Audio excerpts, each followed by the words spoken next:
La evolución es una de las ideas más brillantes que dio la biología. Y tiene su máximo exponente en las ideas propuestas por Darwin y Wallace en 1859, pero de allí en adelante continuó expandiéndose y hoy en día se tiene un conocimiento muy acabado sobre los distintos mecanismos que llevan adelante los cambios evolutivos. Si bien es una idea que en su formulación es simple, bastante sencilla, es una de las que más cuesta entender y de hecho está muy mal comprendida por nuestras sociedades, al punto de seguir muchas veces hablando en términos de teorías evolutivas previas como las de Lamarck, que ya han sido desacreditadas en cuanto a su validez. Y esto tiene mucho que ver porque contradice un poco nuestra manera de ver el mundo, nuestro propio sistema de creencias y esa limitación que tenemos los seres humanos para poder apreciar la variabilidad tan pequeña, a una escala tan pequeña que nuestros sentidos a veces no la pueden percibir.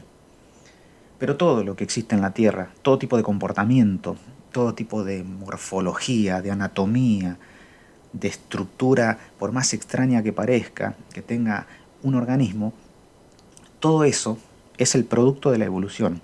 Todo ha sido moldeado por la evolución, al punto de sabemos que no tendría sentido nada en biología si no es a la luz de la evolución, como dijo Dobzhansky.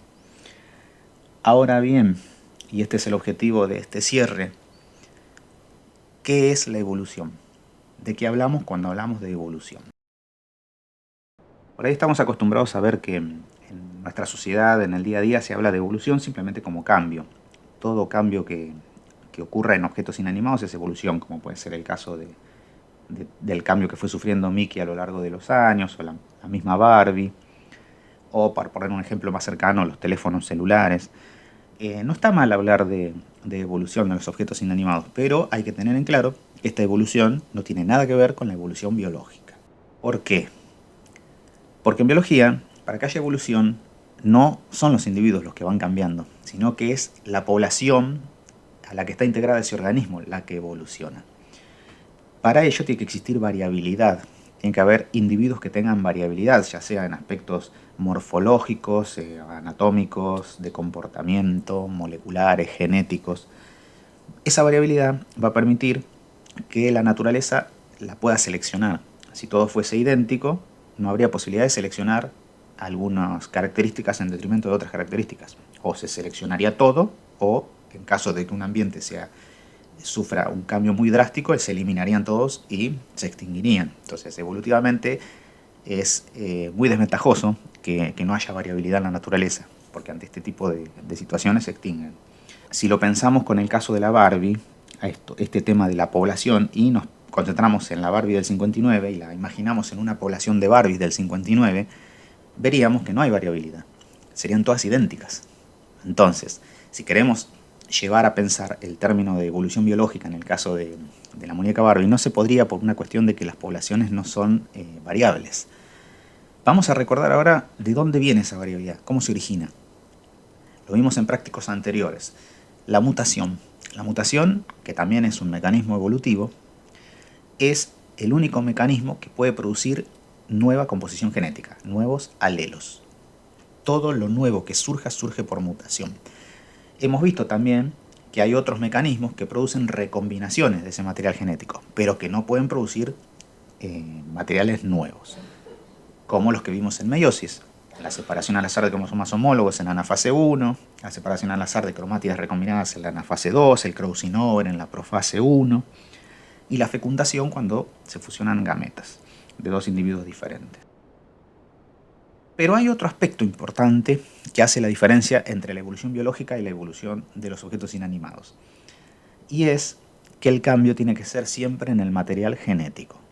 No puede ser un cambio en la forma solamente, sino va acompañado de un cambio genético. Y cuando pensamos en genética, ¿dónde está la variabilidad? ¿Qué es lo que produce la variabilidad en genética? Son los distintos alelos que puede tener cada organismo. Hemos visto en los prácticos anteriores que hay genes, hay diferentes genes, y que esos genes pueden expresar diferentes características, y esas características diferentes están dadas por diferentes alelos. Vamos a ver esto con un ejemplo hipotético, que es el caso de esta población de conejos, donde para simplificar se muestran solamente dos alelos que corresponden a un gen que codifica para el color de piel.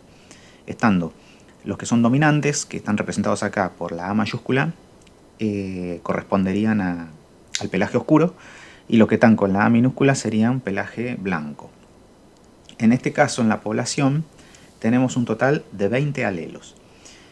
Ahora bien, para poder saber si hubo evolución a lo largo del tiempo, o sea, a lo largo de diferentes generaciones, tenemos que ver si esas frecuencias alélicas cambiaron.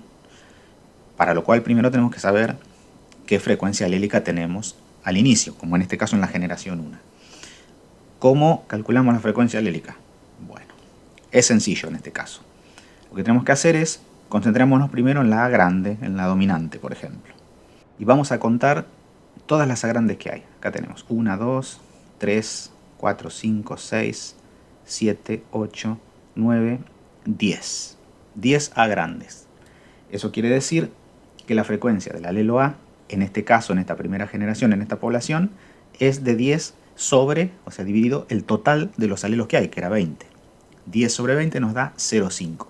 La frecuencia del alelo grande es 0,5. Hagamos lo mismo ahora con el alelo recesivo y vamos a calcular la frecuencia que tiene el alelo recesivo. En este caso contamos 1, 2, 3, 4, 5, 6, 7, 8, 9 y 10. Al igual que en el caso del alelo dominante, en este caso el alelo recesivo tiene una frecuencia de 10 sobre 20, o sea, de 0,5. Esto es en la población que está en la generación 1. Vamos a ver qué pasa en la siguiente generación. Esta generación 2 que estamos representando acá es la que se produjo como resultado de la reproducción de algunos individuos de la generación 1, que puede haberse dado por diferentes motivos que no vienen al caso en este momento, los vamos a ver después. Ahora, para saber si hubo una evolución entre la generación 1 y la generación 2, tenemos que calcular ahora los alelos, la frecuencia de alelos que hay en la población 2. Y hacemos lo mismo que habíamos hecho con la población 1. Vamos a contarlos a grande. 1, 2, 3, 4, 5, 6, 7, 8, 9, 10, 11, 12, 13, 14. En este caso tenemos una frecuencia del alelo grande de 14 sobre 20, lo cual da 0,7. Hacemos lo mismo con el alelo chico y ahí vamos a contar y tenemos 1, 2, 3, 4, 5, 6. En este caso la frecuencia del alelo recesivo es 6 sobre 20, que nos da 0,3. Una cosa que no hay que olvidar es que la suma total de los alelos va a dar siempre 1. Entonces, a veces con calcular solamente uno de los alelos, el otro es 1 menos la frecuencia de ese alelo. Y si miramos acá, entre la primera generación y la generación 2, varió la frecuencia tanto del alelo A grande como del alelo A chico. Con esto en mente podemos decir que hubo evolución, porque hubo variación en la frecuencia de los alelos. Si nos vamos a una generación 3, tenemos que hacer exactamente lo mismo, contamos los alelos. En este caso, como se ve en ese esquema, quedaron solamente alelos grandes. Así que la frecuencia en este caso es de 20 sobre 20, es de 1. Y el alelo recesivo en este caso desapareció. Bueno, este ejemplo hipotético de los conejos es un ejemplo de evolución biológica. Lo que no sabemos es por qué mecanismo ocurrió esta evolución biológica. Y ahí es donde tenemos que empezar a pensar ahora cuáles son los mecanismos que pueden producir cambios en las frecuencias alélicas de las poblaciones. Y son los que vamos a ver a continuación.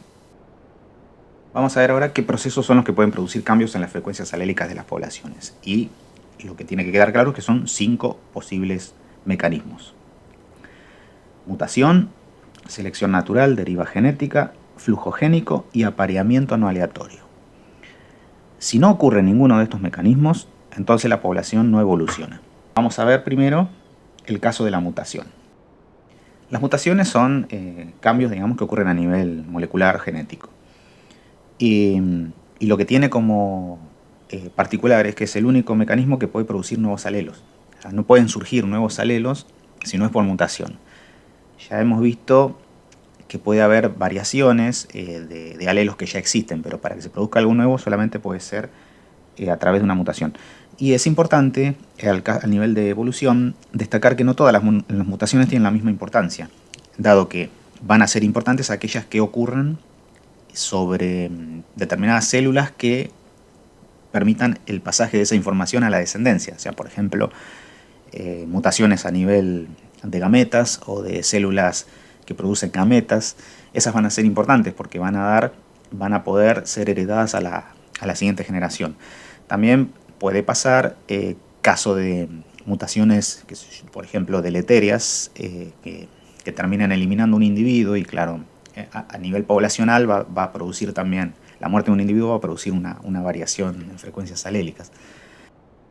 Uno de los mecanismos más importantes y quizá el más conocido, que fue el que dieron a conocer Darwin y Wallace, es el de la selección natural y tiene que ver con la reproducción diferencial de los organismos que tienen diferentes fitness en un determinado ambiente. El fitness se entiende que es lo mismo que la aptitud biológica o lo que Darwin mencionaba como el más apto, todos son todos términos que son lo mismo. Tiene que ver con cuánta representación del genotipo del individuo queda en la siguiente generación. O sea, la siguiente generación está dado por la descendencia que ese organismo tiene. Cuanto más descendencia tenga, descendencia que después puede dar origen a nueva descendencia, digamos, va a tener un mayor fitness.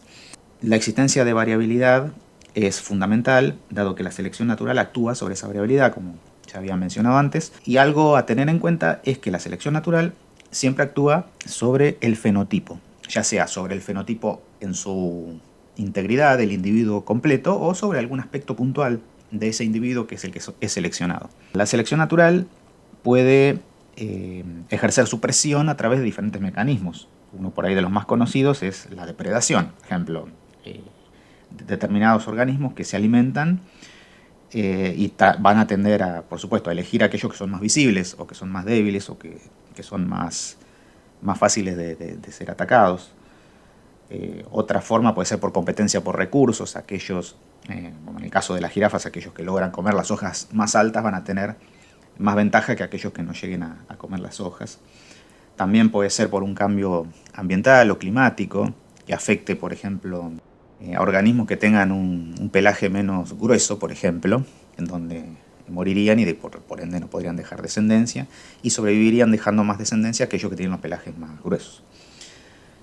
Y otro caso de selección natural que por ahí a veces no es tan conocido como selección natural, pero es el que ocurre en lo que llamamos selección sexual, que es cuando la selección la está ejerciendo el otro sexo.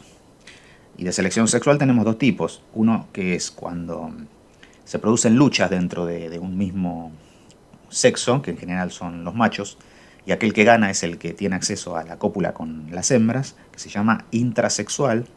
Y hay otro que es cuando un sexo es elegido por el otro, por su vistosidad o por algún aspecto que llame la atención del otro. Y ese es el intersexual. Intra dentro, inter entre. Vamos a ver un ejemplo de selección intrasexual con este caso de estas aves en el cual el macho dominante vence a los demás machos y entonces tiene acceso a copular con las hembras. Generalmente suelen tener harenes y toda la descendencia que este macho tenga va a tener las características heredadas de él. Por lo tanto va a desarrollar caracteres que lo hagan cada vez más fuerte o con las estructuras para defenderse. Después en la intersexual lo que pasa es lo contrario. El macho generalmente tiene que ser elegido por las hembras. En ese caso va a ir desarrollando a lo largo del tiempo distintas estrategias para hacerse más vistoso o cambios de comportamiento, todo lo que haga, digamos, atracción de la hembra. Eso hace que a la larga se vaya generando un dimorfismo muy importante, que es muy característico en las aves. En general nos llama mucho la atención esas aves tan vistosas que se ven, que parecen sacadas de una película de ciencia ficción. Bueno, todo eso es producto de la selección intersexual, más que nada. Muchas de las aves, además de desarrollar aspectos así vistosos, hacen danzas o algún tipo de comportamiento que atraiga a la hembra. El caso del canguro, bueno, tiene una mezcla de los dos, intra e intersexual. De todos modos, algo para destacar es que algunos invertebrados también tienen este tipo de selección sexual, no es solo de los vertebrados, como el caso de las arañas o el cangrejo violinista que tiene esa pinza desigual, que es el carácter que hace atractivo a la hembra. Y bueno, además de estructuras visuales, tenemos casos de individuos que se desplazan de noche y tienen otro tipo de estrategias para atraer a la hembra, que pueden tener que ver con el sonido o con las luces. En el caso de muchos grillos o luciérnagas que estemos acostumbrados a ver, son también estructuras desarrolladas por selección sexual. This is Lithopodius nulla, a simple creature with a tendency, like any other species, to reproduce offspring. Lots of offspring. Although the offspring inherit many characteristics of their parents, no two individuals in the population are exactly the same. This variation is vital to the survival of the species, as only a fraction of the Lithopodius will actually survive long enough to reproduce themselves. As a result, only those with characteristics that are best suited for survival in the environment will pass on these successful traits to the next generation. Those with characteristics less suited to the environment are less likely to survive and reproduce. This process is called natural selection, and over time and generations, it leads to the build-up of favorable characteristics in the population of a species.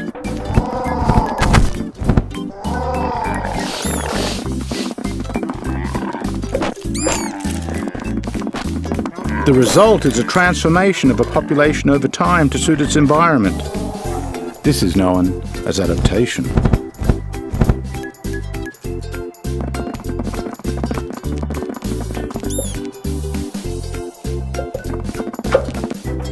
Environmental pressures can also change. But as long as variation in a population exists, new adaptations can occur, ensuring the survival of the species.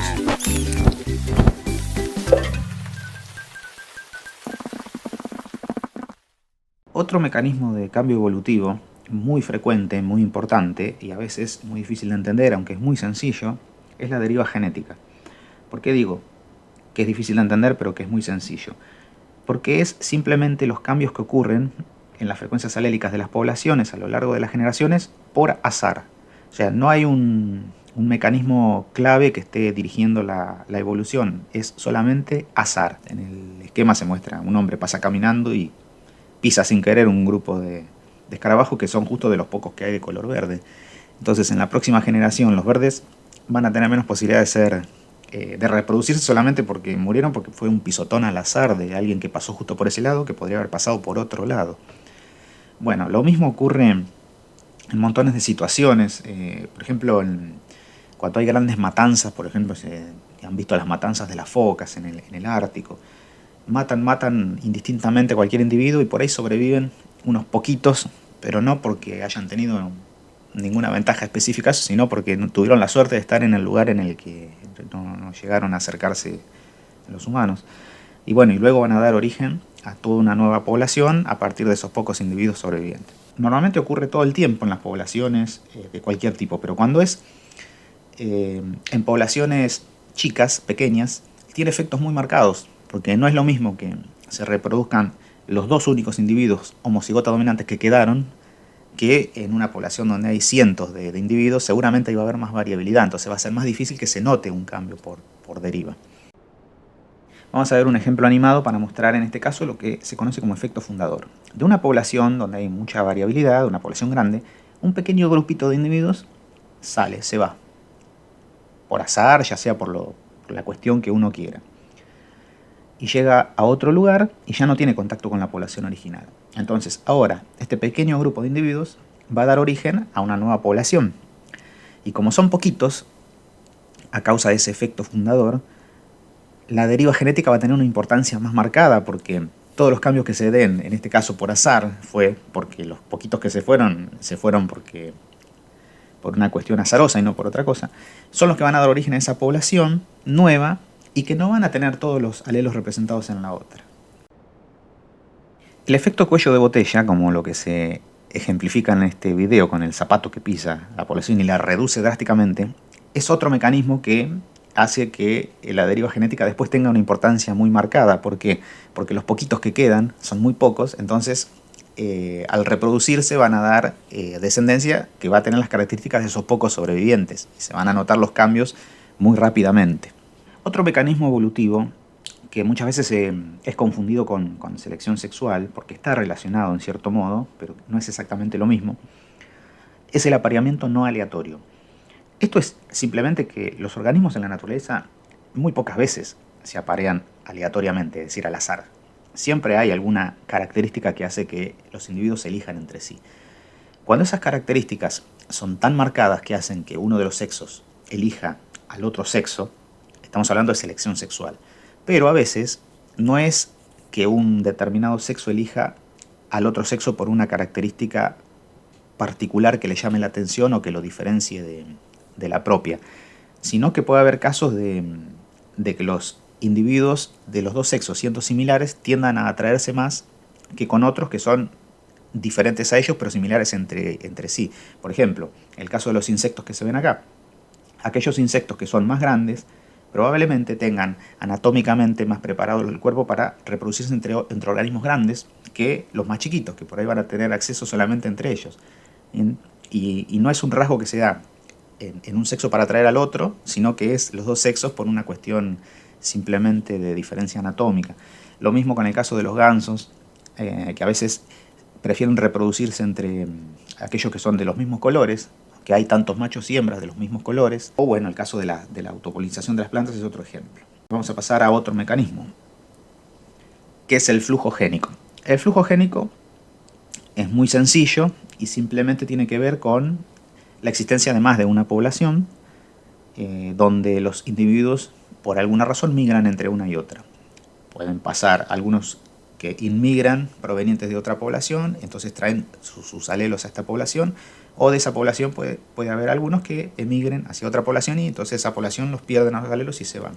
Lo podemos definir simplemente como el desplazamiento de genes desde una población hasta otra. Una cosa final como para ir cerrando este tema y que es importante, que hemos hecho mucho énfasis en la guía con esto, porque tiene mucho que ver con una concepción lamarckiana de la evolución que es errónea.